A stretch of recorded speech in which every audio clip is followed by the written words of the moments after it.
Pessoal, para trabalhar com conversor analógico digital, eu tenho esse primeiro código de exemplo. É um código bem simples, é um código bem tranquilo. Você vai ver que tem muito poucas novidades aqui em relação ao que a gente já viu até agora. Primeiramente, como sempre, eu faço aqui uma parte superior do código, onde a gente tem um cabeçalho, tem um descritivo funcional, nome do projeto, data, enfim. Recomendo que vocês façam isso no projeto de vocês, para documentar e para ter bastante informação sobre ele. Tá? Tem uma listagem aqui sobre as entradas e saídas utilizadas também. É legal manter esse costume, né, de documentar o projeto. Logo abaixo temos então as bibliotecas utilizadas. A novidade é a biblioteca do ADC, tá? Está incluída no projeto. Inclusive aqui nos arquivos do projeto eu incluí também, além da biblioteca do display, a biblioteca do ADC. As configurações aqui do microcontrolador são as mesmas, tá? Não tem nenhuma alteração com relação aos códigos anteriores. E finalmente a gente chega no programa principal, né? Na função principal, função main. Primeiramente eu criei duas variáveis aqui, então eu determinei um trecho do programa para eu criar essas variáveis. Essas variáveis elas só podem ser utilizadas dentro dessa função main. Elas são variáveis do tipo inteiro, tá? Sem sinal. Isso significa que elas podem valer aí valores de 0 até 65.535, tá? São variáveis de 16 bits. Então eu criei uma variável para receber o valor do conversor analógico digital, tá? Um valor cru, sem nenhum tipo de escalonamento, né? Sem nenhum tipo de conversão, né? De escala. E criei uma variável para colocar o valor de temperatura, né? Simulando aí que essa entrada analógica teria um sensor de temperatura conectado externamente. Então mais embaixo temos aqui as configurações iniciais, tá? Primeiramente eu defini a direção dos pinos utilizados nesse projeto, lembrando que o pino utilizado para o canal analógico já foi definido dentro da biblioteca do conversor analógico digital. Então eu tenho aqui uma definição de que desde os pinos RB2 até o pino RB7 são todos tratados como saídas digitais e os pinos B0 e B1 são tratados como entradas digitais, porque tem duas chavinhas conectadas na nossa placa. Tá? Isso é uma forma da gente trabalhar com o registrador inteiro, né? Não preciso trabalhar com bits individuais, né, como a gente estava trabalhando até então. Então, se eu fizer essa configuração desse jeito, né, e colocar um valor aqui, né, que comece com 0B, significa que o dado que virá adiante, ele é um dado binário, tá? Então, só pode receber valores 0 ou 1, e cada posição corresponde a um pino físico do microcontrolador, tá? Lembrando que os menos significativos são esses da direita, e os mais significativos são esses da esquerda. Então aqui é o B0, depois B1, B2, B3 e assim por diante até B7. Tá? Temos aqui então a função que inicializa o display, tá? As configurações iniciais do display, que faço a limpeza do display, e a novidade aqui, tá? A inserção da biblioteca para inicializar o conversor analógico digital. Essa biblioteca ela faz, entre outras coisas, a determinação de que o pino AN0, né, ele é destinado ao uso do canal analógico. Inclusive a configuração de sentido dele, né, de que ele é uma entrada, no caso não digital, mas analógica. Em seguida nós temos aqui então o laço principal. Então olha só, o laço começa aqui, né, essa abertura de chave, e finaliza nesse ponto aqui final. Tá? Para a gente utilizar então o conversor analógico digital, precisamos de duas coisas, né? Aliás, três. Incluir a biblioteca, chamar a função de inicialização e terceiro, chamar a função de leitura do canal analógico.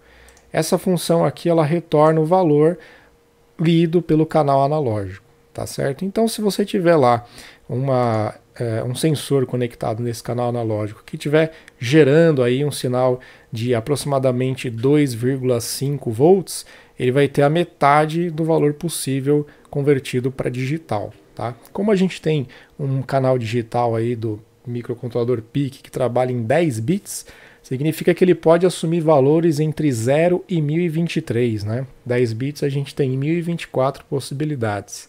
Então os valores possíveis são de 0 a 1023. Então o valor lido está entre 0 e 1023. Se eu tiver um sinal de tensão de aproximadamente 2,5 volts, provavelmente eu vou ter resgatado aqui a partir dessa chamada de função, eu vou ter um valor aproximadamente 512, tá?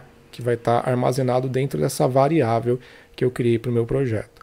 Se esse valor de leitura de tensão estiver próximo de 5 volts, a gente vai ter um valor lido de aproximadamente 1023. Se esse valor de tensão for 0 volts, a gente vai ter um valor lido próximo também de 0. Então basta que você faça uma regrinha de 3. Né? A gente sabe que os valores máximos de tensão é 5 volts e o valor máximo de conversão para digital é de 1023. Então é só você fazer uma regrinha de 3. Então eu estou fazendo aqui um posicionamento do display, linha 1, coluna 1. Eu escrevo aqui valor ADC, 2 pontos e dou um espaço. Tá? Então, em seguida eu posiciono o cursor do display na primeira linha, coluna 13. Eu coloquei na coluna 13 para dar espaço para ele escrever isso aqui e não o que vai ser escrito depois, não sobrescrever o que eu já escrevi. Tá? E aí eu coloco aqui o que eu vou escrever, né? Que no caso é o valor lido pelo ADC, só que eu estou fazendo uma espécie de uma conversão para extrair dígito a dígito. Então eu tenho que enviar para o display a cada dígito separadamente. Tá? É lógico, eu poderia ter uma função que já me enviasse tudo de uma vez, mas nesse caso eu estou fazendo isso manualmente. Tá? Essa função escreve LCD, ela está presente dentro da biblioteca do LCD e ela serve para mandar um caractere, um único caractere. Então, para eu extrair individualmente cada um dos caracteres, né, do display, cada um dos dígitos do valor lido aqui convertido no ADC, eu faço então divisões sucessivas aí por números na base 10 e faço cálculo de módulo, né, que é o resto da divisão por 10. Tá? Eu posso futuramente fazer aí uma explicação detalhadamente exatamente sobre esse trecho. Tá? Mas se você não quiser entender exatamente o que está acontecendo aqui, basta você utilizar. Tá? Essas 4 linhas escrevem os 4 dígitos de um número de 4 dígitos. Então, se você tiver um número de 0 a 1000, fazendo essas 4 linhas aqui, você consegue escrever ele dígito a dígito. Então, essa primeira linha aqui, essa parte que eu estou selecionando, ela serve para escrever o dígito da casa dos milhares, esse trecho que eu estou selecionando da casa das centenas, esse aqui das dezenas e esse aqui de baixo das unidades, tá bom? Então esse aqui ele escreve o valor que está na primeira linha do nosso display. Aqui na parte de baixo a gente tem uma outra coisa sendo escrita, né? Na verdade eu estou fazendo agora uma conversão. Então a linha que eu uso para fazer a conversão é essa daqui, tá? Eu estou convertendo o valor recebido, né, lido pelo canal analógico, em um valor que vai variar aí de 0,0 até 99,0 aproximadamente. Então, se você observar aqui no nosso display, eu vou fazer uma variação aqui, ó.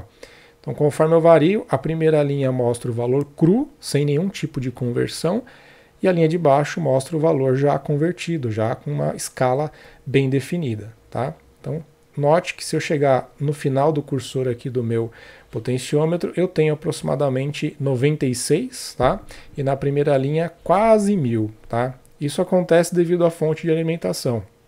Dependendo da fonte de alimentação que você utilizar, se você tiver um valor cada vez mais próximo de 5 volts, ele vai se aproximar cada vez mais do valor de 1023, que é o valor de fundo de escala da leitura do canal analógico.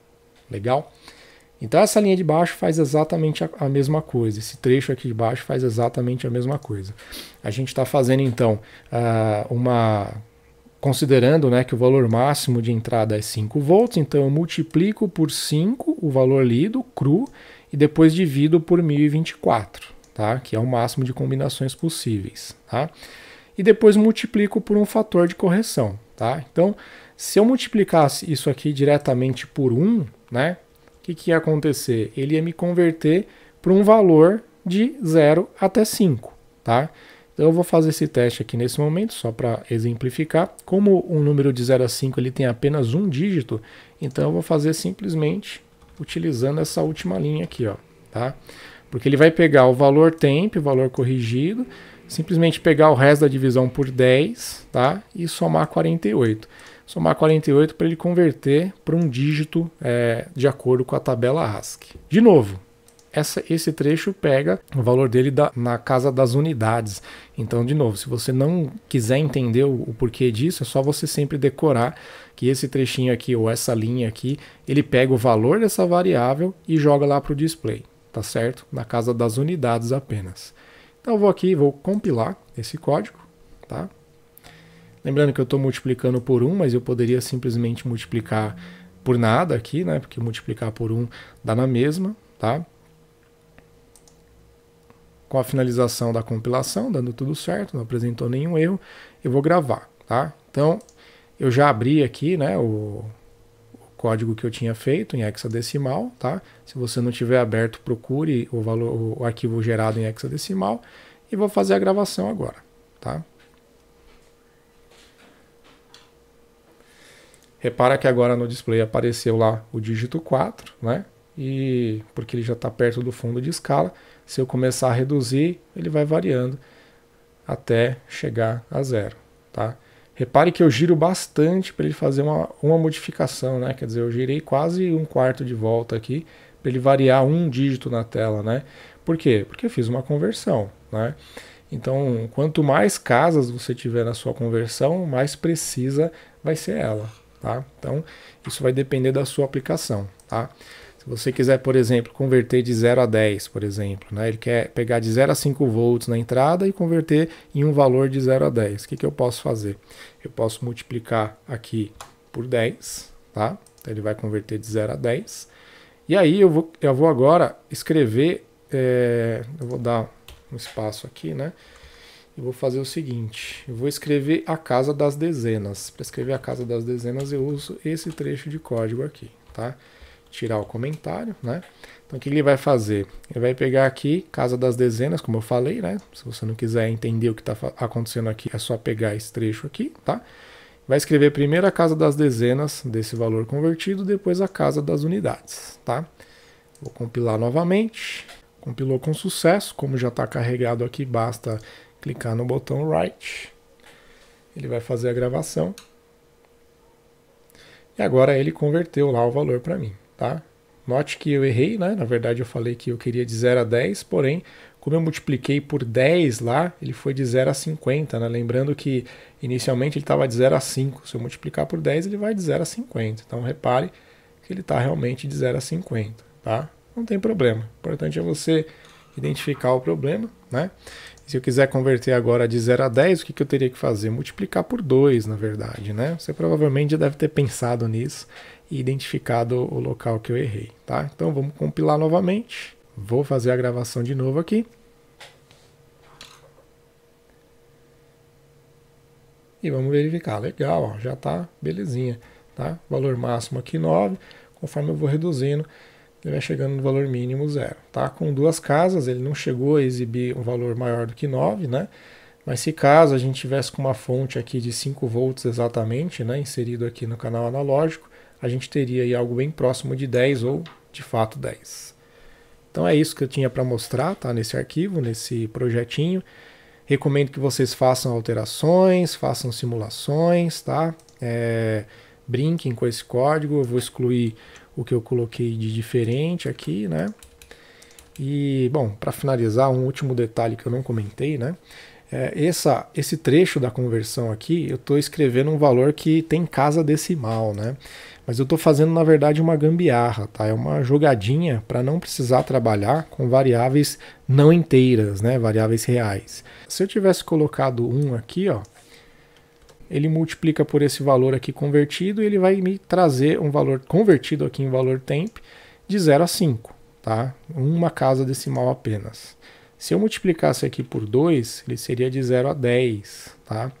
Se eu fizer por 20, ele vai ser de 0 a 100, porque eu coloquei um 0 a mais. E se eu fizer de 0 até, de 200 aqui, colocar multiplicando por 200, ele vai fazer a conversão de 0 a 1000. E isso é legal, por quê?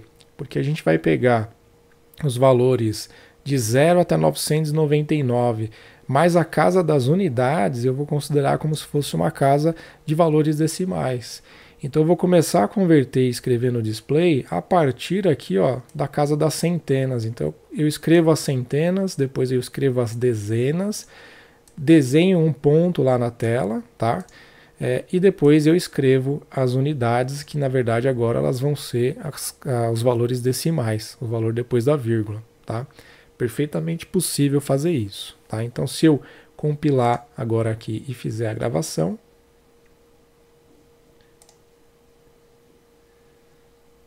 fazendo a gravação agora, note que ele tá digitando, ele está escrevendo na tela um valor que é, por exemplo, ele está escrevendo agora nesse momento 65. Só que eu coloquei uma vírgula no meio e ficou 6,5, né? Então eu meio que estou enganando, né, a escrita, mas é perfeitamente possível porque a gente consegue trabalhar dessa forma, tá? Na verdade ele está convertendo por uma escala bem maior, né, que é de 0 a 1000, porém eu coloco lá e coloco uma vírgula no meio e na verdade ele está fazendo de 0 até 100, né, aproximadamente. Se tivesse 5 volts aqui, ele apareceria 99 ou próximo de 100 ali na tela. Tá? Então é uma forma da gente trabalhar com valores com casas decimais. Se eu fizesse aqui a conversão para ele fazer uma escala de 0 até 10.000, eu poderia ter duas casas decimais e assim por diante. Tá? Então eu poderia melhorar a precisão do valor escrito na tela. Tá bom? Então era isso que eu tinha para falar sobre esse primeiro exemplo aqui de recursos avançados.